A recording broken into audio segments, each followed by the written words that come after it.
Now we've talked about how to use math and equations to find the equilibrium constant. Now we're going to talk about using the equilibrium constant to find concentrations of reactants.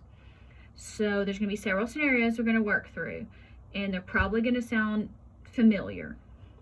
They're all going to kind of sound the same, but they're not. So here, when we're given K and we're given all but one of our reaction concentrations, so we're given K, so we know this is at equilibrium, not initial concentrations, okay?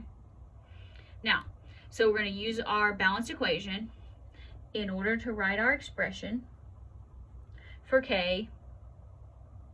Then we're going to substitute and solve. That's a fancy way you'll hear me say plug and chug.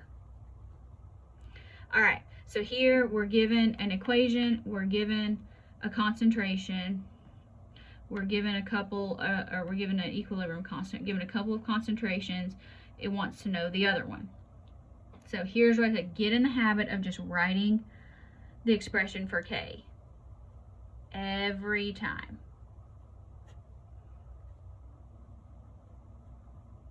Products over reactants. Okay?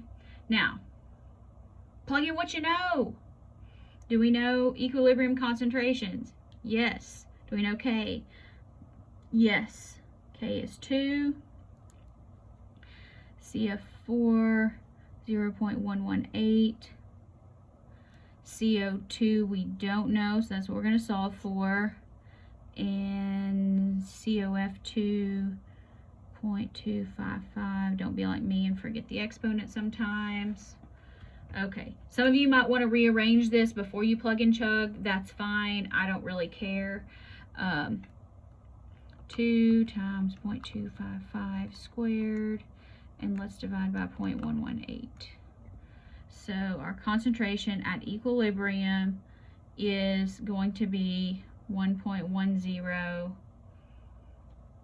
And now when it asks for the concentration, you have to put a unit back on. You don't need units when you're dealing with K, but you have to know units for concentration, or what is the pressure. Put your units on there or you will get counted off.